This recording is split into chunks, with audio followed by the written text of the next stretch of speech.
Morning students. हमने हमारे जो फर्स्ट वीडियो जो था वर्ण का, उसमें हमने स्वर को किया था। अब हम इसमें जो हमारा जो आधा पार्ट रह गया था व्यंजन को करेंगे। इसके अलावा भी ये बहुत बड़ा चैप्टर है और बहुत समझने का है। बहुत ध्यान से इसको आपने धीरे धीरे से देखना है और समझना है। अगर इस चैप्टर को आपने अच्छे से समझ लिया तो समझ लीजिए आपने बहुत सारी जो व्याकरण है अपने दिमाग में बिठा ली है, अच्छे से उसको समझ लिया है। ठीक है, तो इसकी एक वीडियो और बनानी पड़ेगी मुझे, क्योंकि अभी भी मुझे लगता है कि इतने टाइम में मैं ये खत्म नहीं कर पाऊंगी। तो जितनी कोशिश करूंगी कि जितना हो सकता है उसको फिनिश करूं इसको। चलिए शुरू करते हैं व्यंजन। तो व्यंजन किसे कहते हैं? स्वर आपको ध्यान में होंगे कि स्वर क्या होते थे। जो स्वर हैं उनको बोलने के लिए किसी भी अन्य वर्ण की सहायता नहीं लेनी पड़ती, वो स्वतंत्र होते हैं। लेकिन जो व्यंजन होते हैं ये वो वर्ण होते हैं जो स्वरों की सहायता से ही बोले जाते हैं।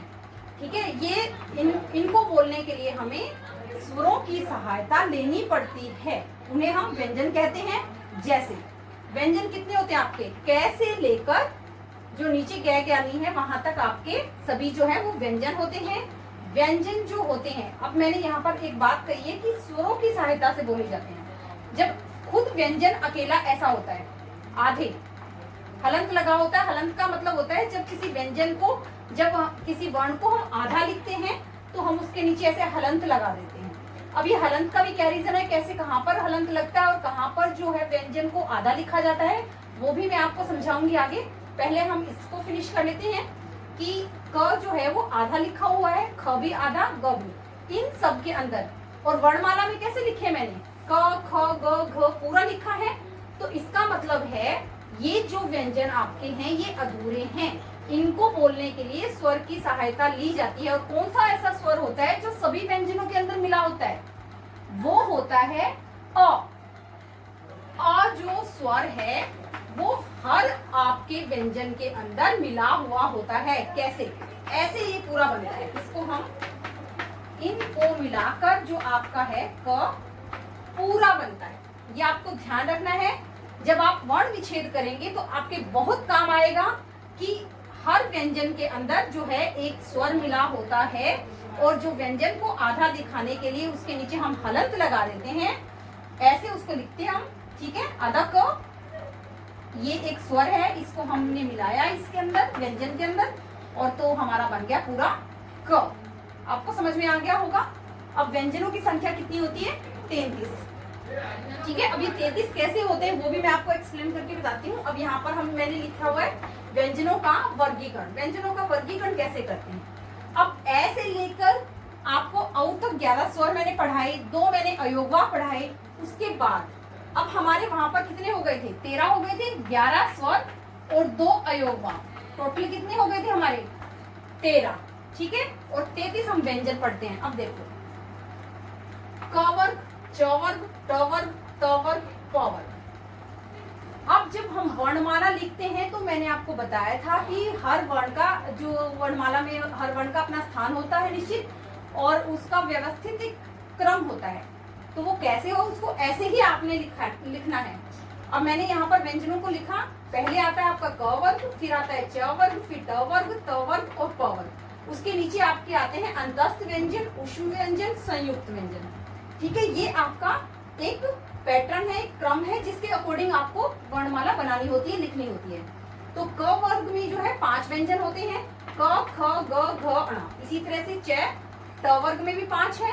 ये सब आपको याद होंगे, आपने केजी क्लास में एनआर अच्छे से सीखे हैं, तो आपको पता होता है कि तय के बाद क्या आता है, थ के बाद क्या आता है।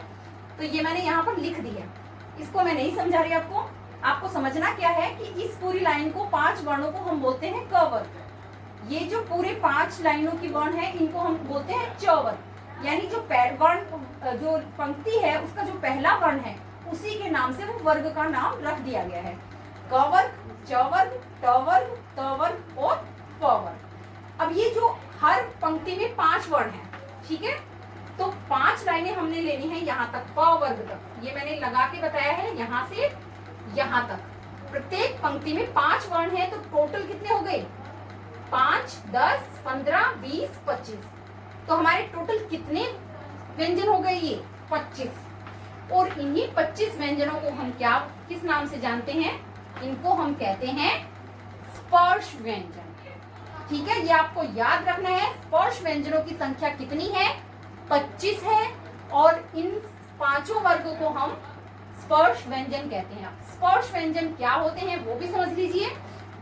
जिन वर्णों का उच्चारण करते हुए जो जीवा है हमारी, जो मुंह के किसी भी भाग को, अंदर मुंह के किसी भी भाग को छूती है, स्पर्श का मतलब ही छूना होता है। इनका उच्चारण करते हुए जब हमारा मुंह का कोई भी भाग टच करता है, छूता है, तो उसे हम स्पर्श व्यंजन कहते हैं। ये आपको याद रखना है कि स्पर्श व्यंजन कौन से होते हैं, और स्पर्श का मतलब छूना, यानी जो इनको जब हम बोलेंगे, इनका उच्चारण करेंगे तो मुंह के अंदर कोई ना कोई पार्ट टच करेगा। ठीक है, फिर हम आते हैं अपने अंतस्थ व्यंजन के ऊपर। अंतस्थ, अंतस्थ का मतलब ही होता है, अंतस्थ का अर्थ होता है भीतर। ये जो अंतस्थ व्यंजन होते हैं, चार होते हैं, य, र, ल, व।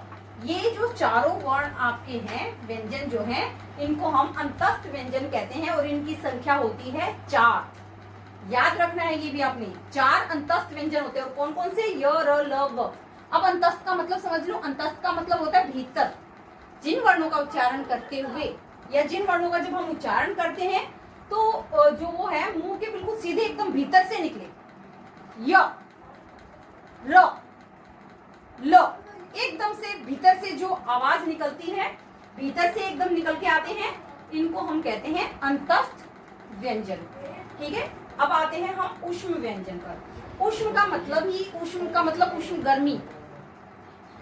ठीक है, जब कोई, ये 4 वर्ण होते हैं ऊष्म जो होते हैं, अब इनका उच्चारण बड़े ध्यान से करना होता है। बहुत सारे जो बच्चे हैं उनको आता नहीं इनका उच्चारण करना, लेकिन ये अलग अलग, इनका उच्चारण स्थान भी अलग अलग है जहां से ये उच्चारित किए जाते हैं। शल, शलगम, श, ये होता है शो, शो, स, स, स, स, ह। ठीक है, इस तरह से इनका आपको उच्चारण भी आना चाहिए कि इनका उच्चारण कैसे किया जाता है, तभी आप इनका उच्चारण स्थान भी पता कर सकते हैं।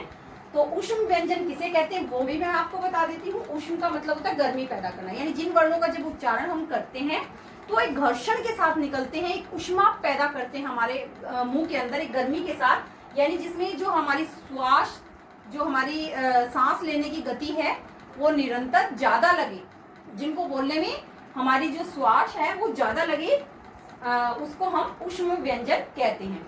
ये भी 4 होते हैं, आपको याद रखना है। स्पर्श व्यंजन कितने होते हैं? 25 होते हैं, कै वर्ग से लेकर पै वर्ग के। ठीक है, उसके बाद आपके आते हैं अंतस्थ व्यंजन, 4 होते हैं, य, र, ल, व। उसके बाद आपके ऊष्म व्यंजन, श, श, ह, स, ह, ये 4 होते हैं। फिर आपके अंत में आते हैं संयुक्त व्यंजन। संयुक्त व्यंजन भी आप, इनकी संख्या 4 होती है। कौन कौन से होते हैं? श, त्र, ज्ञ, श्र। ठीक है, ये 4 आपके संयुक्त व्यंजन होते हैं। अब जो संयुक्त व्यंजन, संयुक्त व्यंजन का मतलब क्या होता है? संयुक्त का मतलब होता है जुड़ा हुआ, यानी जो व्यंजन, बड़े ध्यान से देखने की चीज है आपकी ये भी, जब आप वर्ण विच्छेद करेंगे, इस चैप्टर के लास्ट में सबसे नीचे जो टॉपिक है आपका वर्ण विच्छेद है, वर्ण विच्छेद जब आप करेंगे तो आप वहां पर मार खाएंगे, जब आप इनकी तरह इसके अंदर भी इसको तोड़कर ऐसे लिखेंगे, ये ऐसे, जबकि ये गलत है, क्योंकि ये एक संयुक्त व्यंजन है और संयुक्त व्यंजन को तोड़ने का तरीका अलग होता है। चूंकि संयुक्त व्यंजन जो है दो अलग अलग दो भिन्न व्यंजनों से मिलकर बनता है, ठीक है, वो संयुक्त व्यंजन कहलाते हैं। एक बार और रिपीट कर देती हूँ, जो व्यंजन दो भिन्न अलग अलग प्रकार के व्यंजनों से मिलकर बनते हैं उन्हें हम संयुक्त व्यंजन कहते हैं। देखिए कैसे तोड़ा मैंने, क यहाँ पर मैंने हलंत लगाया, इसका मतलब ये जो है क आधा है, क प्लस श, ये पूरा है, ये आधा है, ये दो वर्णों से मिलकर बना है, दो व्यंजनों से मिलकर बना है, इसको हम क प्लस श, ठीक है। त्र, ऐसे त्र भी दो से टूटकर बना है, तो आधा है प्लस में र पूरा है, त्र।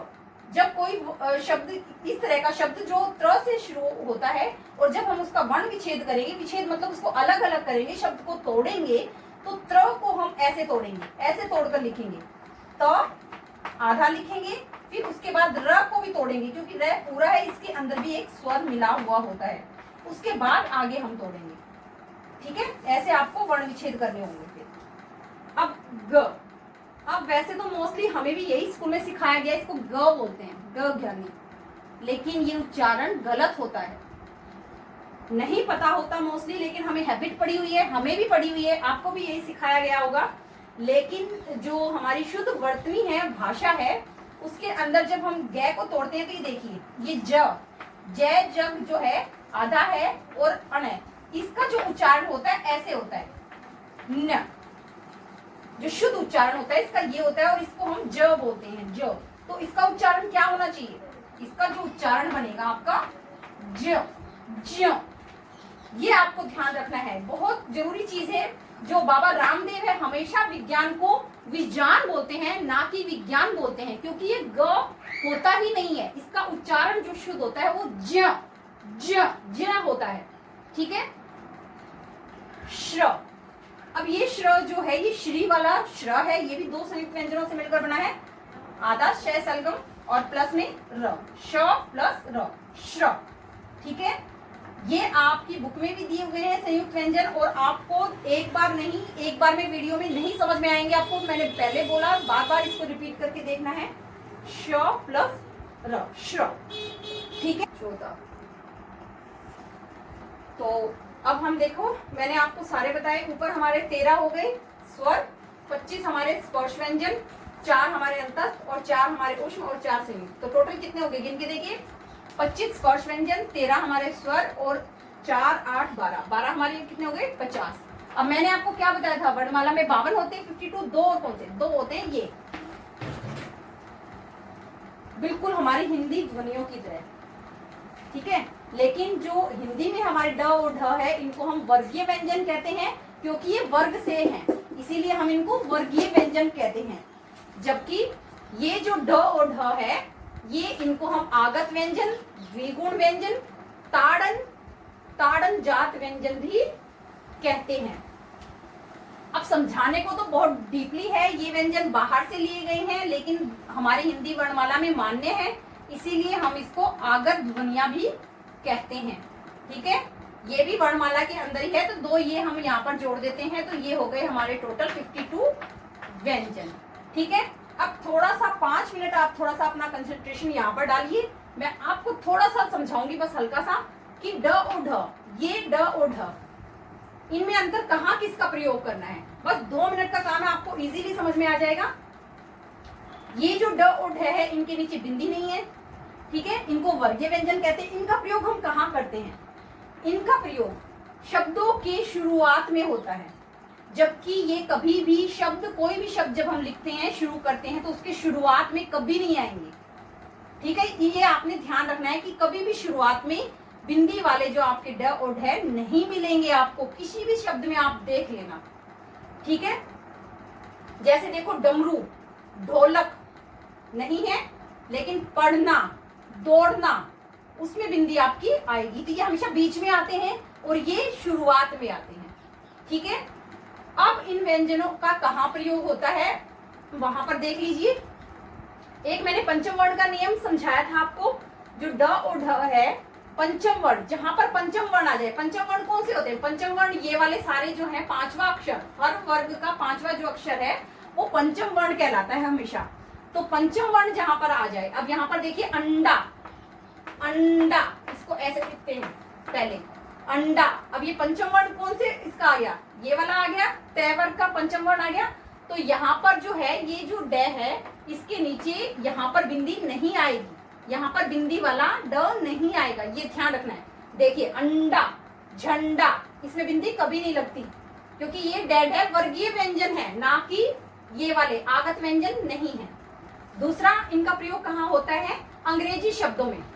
अंग्रेजी शब्द हमेशा ऐसे ही लिखे जाते हैं जैसे वो अंग्रेजी में होते हैं, वैसे एज इट इज बोले जाते हैं और ऐसे ही लिखे जाते हैं हिंदी में भी। बोर्ड, अब यहाँ पर डे देखिए, यहाँ पर डे के नीचे बिंदी नहीं है, यहाँ पर अंग्रेजी शब्दों में हमारे जो वर्गीय व्यंजन है उन्हीं का यूज होता है, प्रयोग होता है। रोड, ठीक है, इनके नीचे बिंदी कभी नहीं आती, अगर कोई लगाता है तो ये गलत है। तीसरा जो प्रयोग है वो देखिए द्वित्व व्यंजन में। द्वित्व व्यंजन कौन से होते हैं? जब एक ही व्यंजन दो बार आ जाए, लगातार कंटिन्यू एक ही व्यंजन। देखिए एग्जांपल, अड्डा, दो बार एक ही व्यंजन आया है तो ये द्वित्व व्यंजन है। वहां पर भी हमेशा द्वित्व व्यंजन में भी वर्गीय व्यंजन प्रयोग होते हैं, कभी भी ड और ये ढ प्रयोग नहीं होते। अड्डा, खड्डा, ठीक है। और एक लास्ट अंतिम बात है कि जहां पर उपसर्ग आ जाए। अभी आपने उपसर्ग पढ़े नहीं है, आप 5th क्लास में हैं। उपसर्ग का मतलब होता है जब कोई जो मूल शब्द होता है उसके आगे कोई नया शब्द आगे लग जाए तो वो जो है आगे लगकर कोई नया शब्द बना दे। जैसे देखिए निडर, ये डर जो है आपका मूल शब्द है और इसके आगे हमने नी लगाया है, नी से बना ये निडर, नया शब्द बन गया। तो इसको हम उपसर्ग कहते हैं, यानी जो शब्द के मूल शब्द के आगे लगकर कोई नया शब्द बना दे वो उपसर्ग कहलाते हैं। तो जहां पर अब आपको उपसर्ग का पता चल गया, उपसर्ग आ जाए। अब मैंने क्या कहा, जहां पर उपसर्ग आ जाए वहां पर ये वाले वर्गीय व्यंजन ही प्रयोग होते हैं। अब नी के बाद देखिए उपसर्ग के तुरंत बाद क्या है, ड है। तो यहाँ पर हम बिंदु नहीं लगाएंगे कभी भी, क्योंकि यहाँ पर वर्गीय व्यंजन ही प्रयोग होंगे। तो उपसर्ग से पहले भी जो है आपके वर्गीय व्यंजन ही प्रयोग होंगे, ना कि ये वाले, ठीक है। तो ये थे कुछ प्रयोग, आपको मैंने समझाने की कोशिश की है थोड़ा सा, लेकिन मुझे पता है आप 5th के बच्चे हैं, आपको बहुत कम समझ में आएगा। लेकिन जब आप बड़े होंगे तो आपको समझ जरूर आएगा कि मैम ने ये बताया था कहाँ, कैसे क्या होता है, ठीक है। तो आपको ये ध्यान से देखने की जरूरत है। अब मैंने आपको व्यंजनों का पूरा वर्गीकरण समझा दिया है। इसके बाद भी हमारा बहुत सारा मैटर है जिसको हम मात्रा है और एक बहुत जरूरी चीज है रैक के रूप सिखाने, रेफ पदेन जो आपको आने चाहिए, वो हम अपनी एक और वीडियो बनाएंगे, उसी में करेंगे, क्योंकि अभी बहुत लंबा हो गया है, आप लोगों को ये भी बहुत ज्यादा लगेगा। तो थैंक यू, अगले वीडियो में करते हैं नेक्स्ट बार।